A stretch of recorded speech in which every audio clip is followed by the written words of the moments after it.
She said she needed a real man and destroyed me with one sip of smoothie. She betrayed me. She lied. She created a fake story about me being a monster. And then, she tried to erase me from her life. But she forgot one thing: I kept everything. And tonight, her world is going to catch fire. There are a lot of ways to lose a relationship. Slow decay.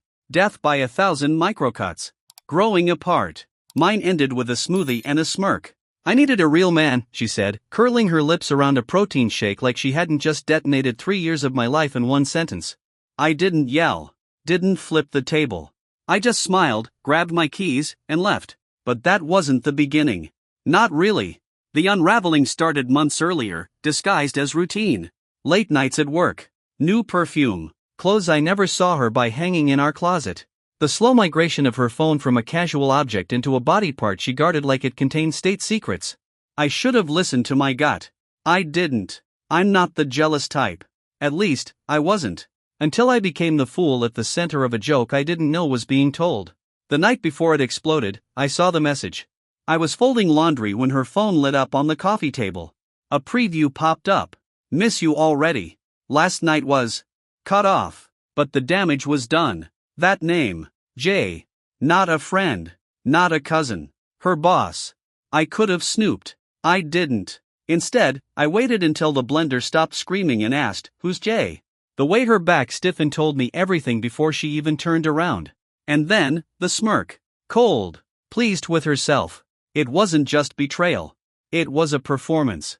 Yes, she said. Jay's my boss. And yes, I've been sleeping with him for 2 months. I stood there, stunned. But it was the next part that sliced deeper. I needed a real man, she added. Someone with ambition. Direction. Not someone who spends his weekends playing video games and talking about someday like it's a personality trait. My name's Michael, by the way. And that someday, she mocked? That was the app I'd been building for over a year. The one that was finally picking up steam. She never asked about it. Not once. But I wasn't done being humiliated. Because when I mentioned Chloe, our mutual friend, the one who introduced us, Allison laughed. Oh, she's known. Jacob too. Most of our friends. They get it. Jay can actually provide something. Not just dreams. It wasn't just a relationship that died in that kitchen. It was the version of me that thought loyalty meant something. So I tested it. I texted our group chat. Is this true? You all knew? Jacob replied in under a minute. Bro, you're great. But Allison deserves someone more established. Don't take it personal. And then Chloe. We didn't want to hurt you. But maybe this is the wake-up call you need. I didn't reply. I didn't throw my phone. I didn't scream. I just walked into the bedroom, grabbed my go bag always packed for spontaneous weekend trips, and left.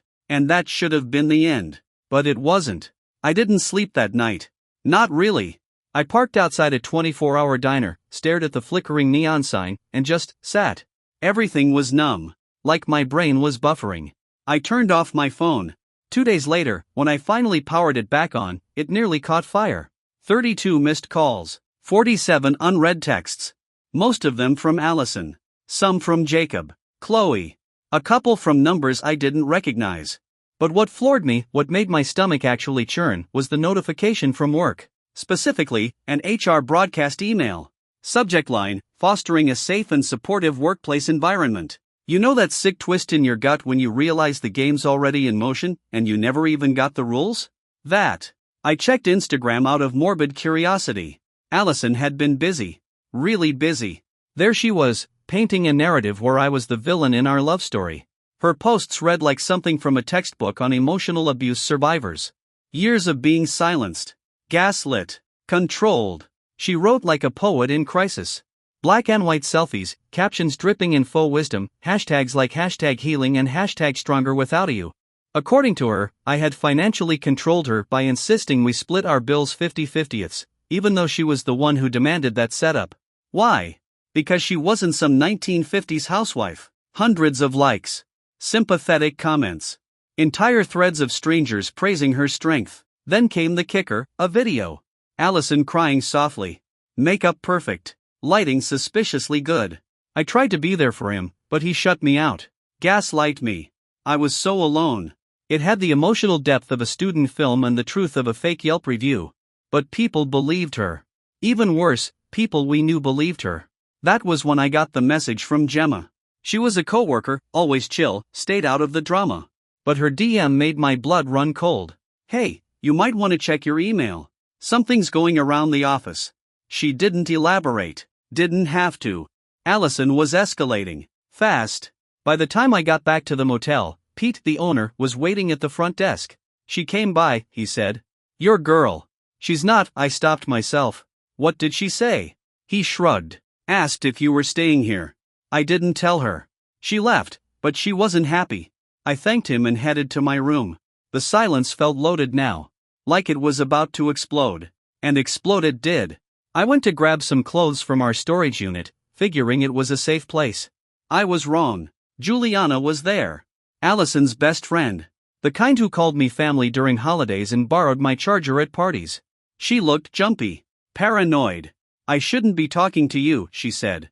"Then don't," I replied, walking past her. But she followed me.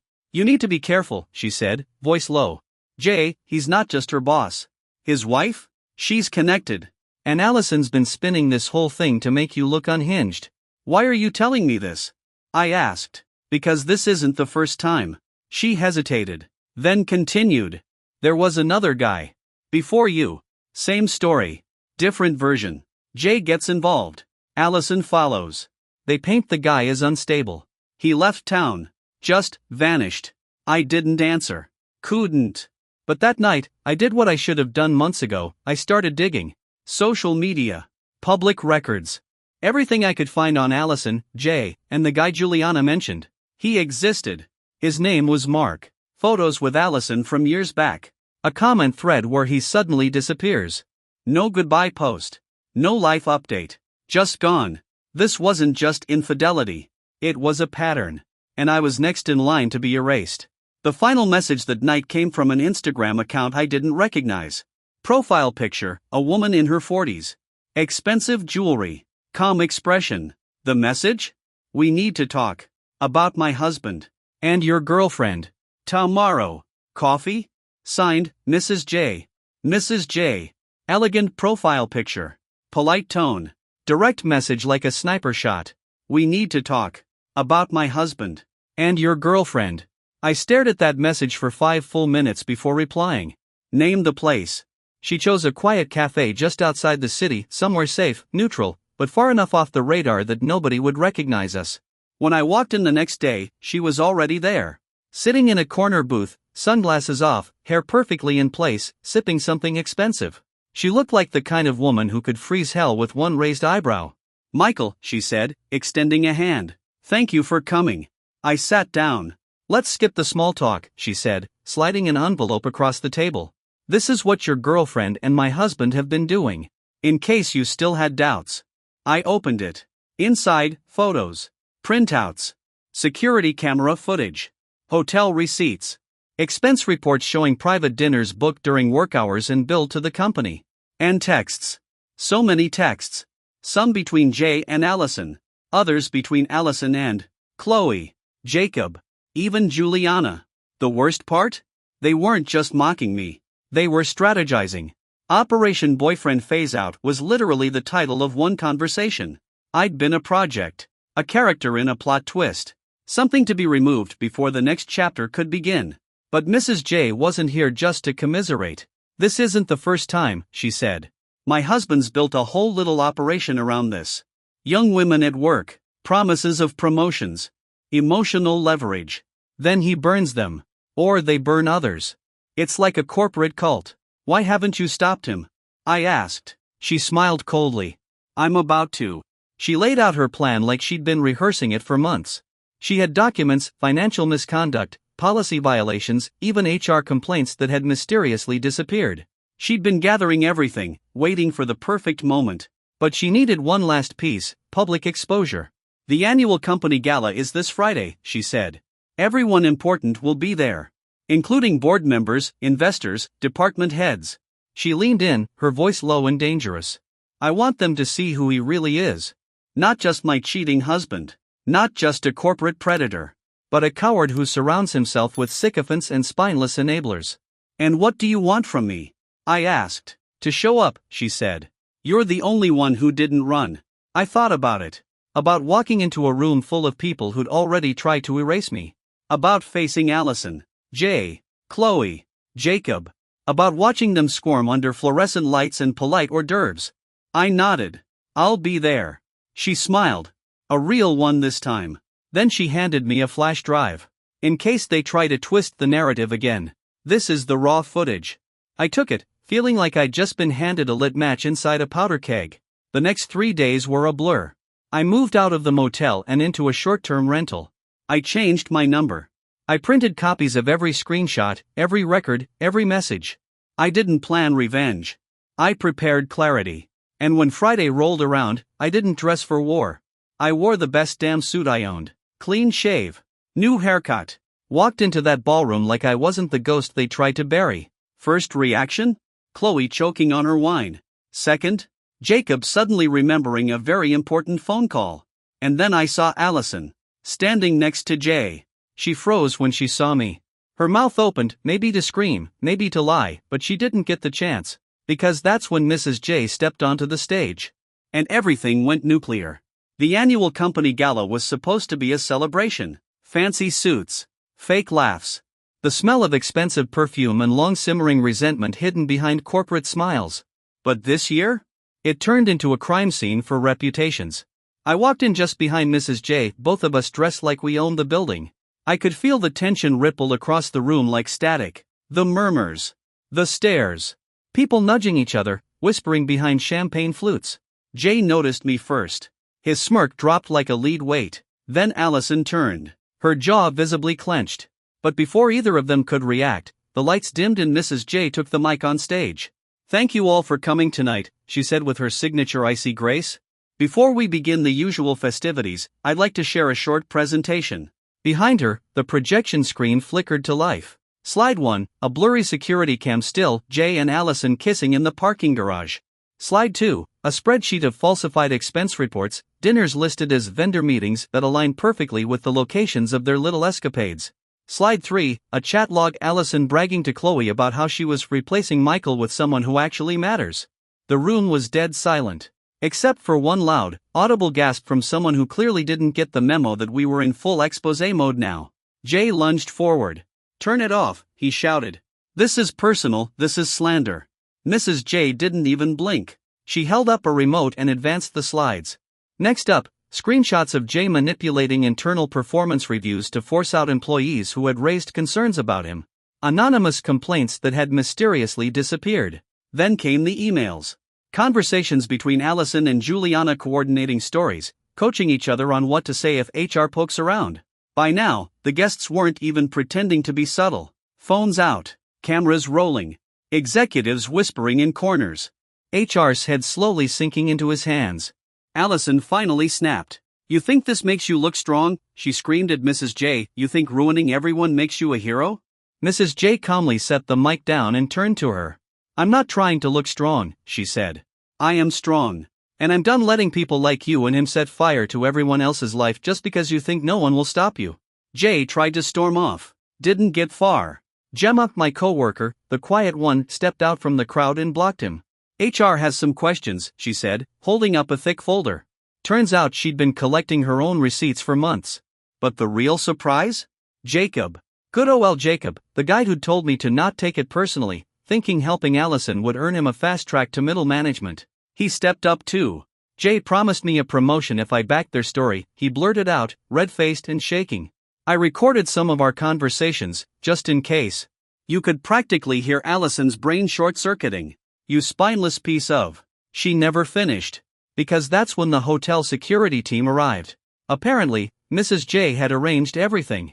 She wasn't just exposing them. She was removing them. Jay and Allison were escorted out mid-meltdown, screaming legal threats and sobbing about betrayal. It would have been tragic if it wasn't so deliciously satisfying. As they left, a voice rang out from the crowd, "Juliana." "I helped her," she said, pointing at Allison. "I lied. I buried the last guy's story. I can't do it again." The whole room stared. But nobody stopped her. Because that was the power of truth in a room full of people who had seen nothing but masks for years. When the lights came back on, nobody talked about bonuses or sales figures. Everyone just stared at each other, wondering who else they'd misjudged. And me? I walked out. Didn't wait for applause. Didn't give a speech. Just left. As I passed the valet, my phone buzzed. "I'm sorry," read the text from Chloe. I didn't know it would go that far. I didn't reply. Because the truth is, she did know. They all did. They just didn't think I'd ever fight back. It wasn't until the smoke cleared that I realized how long I'd been breathing in poison.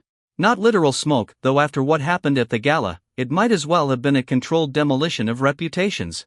Jay, Allison, Chloe, Jacob, all of them scorched earth. But me? I was still standing. They say revenge is best served cold. I say it's best served quiet, when they don't even realize they're choking until the damage is done. 2 days after the gala, my inbox looked like a graveyard of apologies and backpedaling. Co-workers I hadn't spoken to in months suddenly wanted to grab coffee or touch base. Chloe texted me a novel about how she was pressured and didn't want to pick sides. I didn't respond. Why would I? The silence wasn't just satisfying. It was weaponized. That's when Allison showed up again. I was coming home from a late dinner, just me in a burger joint that didn't judge me, and there she was, leaning against the hood of my car like she still owned part of my time. She looked rough. The glossy Instagram perfect image was gone. Smudged eyeliner. Hair pulled back like she was ready to throw it down in a courtroom, not a photo shoot. She was holding a manila envelope like it was the last card in a losing poker hand. "Michael," she started. "We need to talk." I said nothing. Just unlocked the door and waited. She followed me up the stairs. No invite. No hesitation. "I have dirt," she said. "On everyone. On Chloe. On Gemma. Even on Mrs. J. If we work together, we can stop this before it ruins everything." I almost laughed. The same woman who tried to turn my life into a public freak show now wanted me to team up for a redemption arc? I opened the envelope. Inside, screenshots. Audio files. Printed conversations. Gossip, rumors, half-truths, everything she'd secretly collected while playing puppet master. She looked proud. I looked bored. "You really kept all of this?"